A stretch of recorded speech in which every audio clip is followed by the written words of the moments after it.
Please, someone. Help me, she whispered, her arms trembling as rain drenched her and the tiny child she clutched. No one stopped. Cars splashed past, umbrellas tilted away, until one man, a single father named Elijah, saw her. He didn't know her story, or that his small act of kindness that night would change both their lives forever. The rain came down like punishment, heavy, relentless, the kind that turned streets into rivers and hearts into stone. On the corner of Fifth and Maple, under a flickering streetlight, a young nurse sat curled against a bench, her white uniform soaked, her hair plastered to her face. In her arms, a baby, no more than 6 months old, whimpered softly, wrapped in a thin blanket that had lost its fight against the cold. Her name was Grace, and tonight, Grace had lost everything. Her husband was gone, a hit and run that ended in silence. Her home, taken after hospital bills, drained every cent. Her job, lost when she missed one too many shifts grieving and trying to stay alive.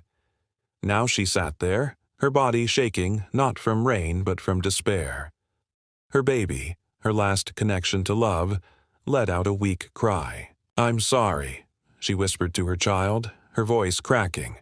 "Mommy's trying." No one stopped until a tall man in a gray hoodie slowed his steps.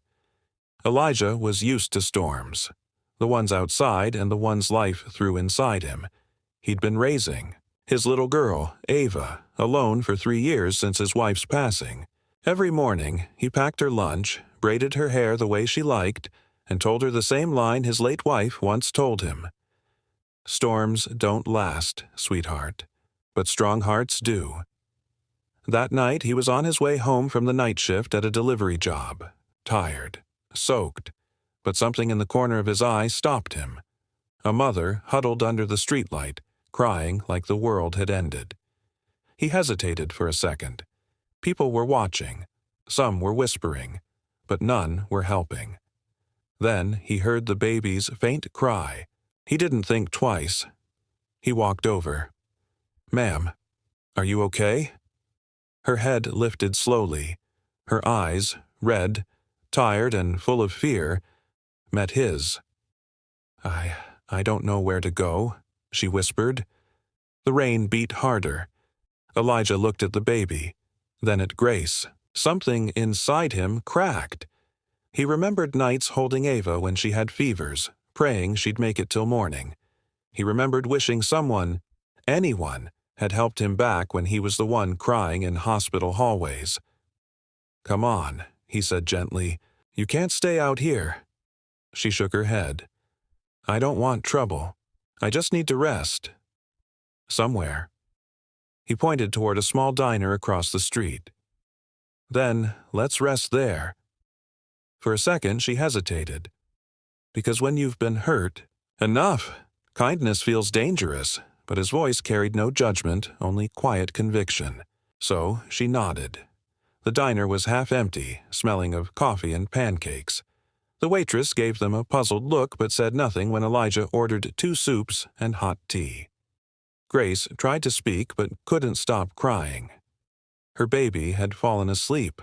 On her chest, tiny fingers curled around the edge of her collar. Elijah didn't push her. He just sat across from her, dripping rain onto the floor, waiting.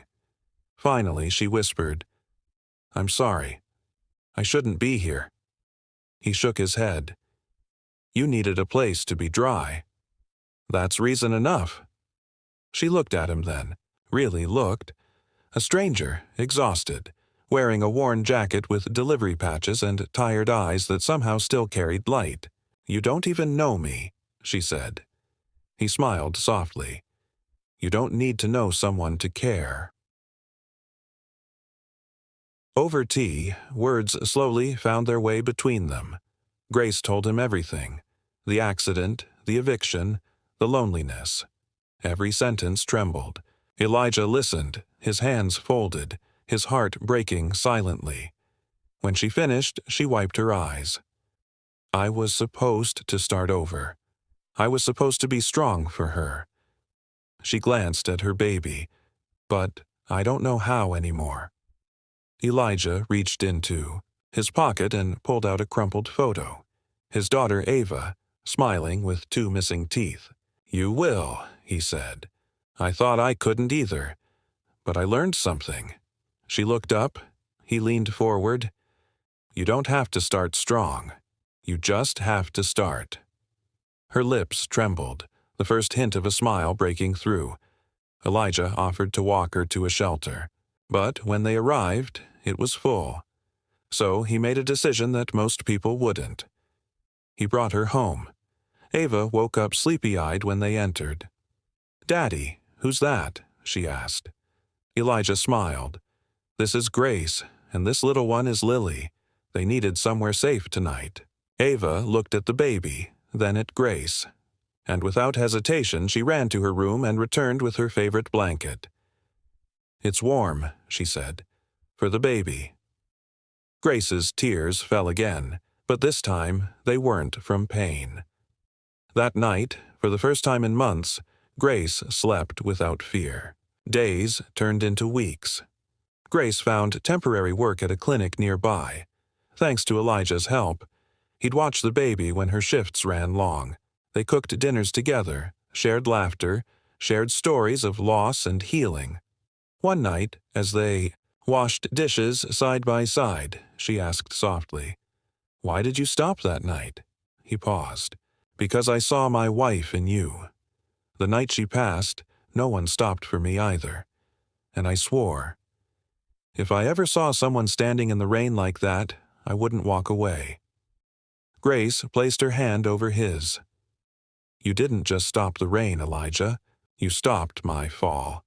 Months later, Grace saved her first paycheck and handed it to him. "For rent," she said. He smiled. "Keep it. Use it to start again."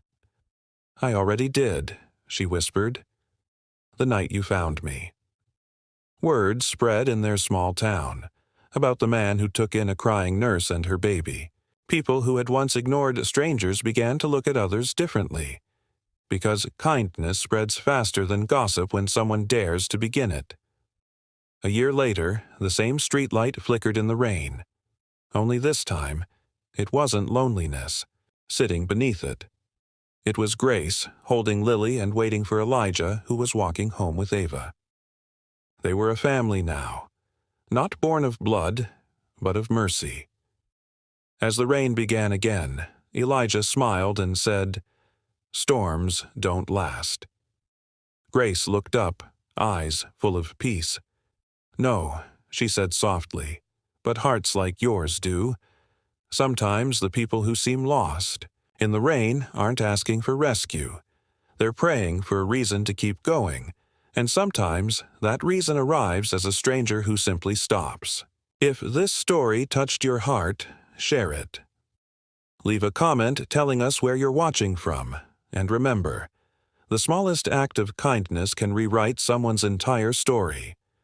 Subscribe for more stories that remind us that hope, once shared, never runs dry.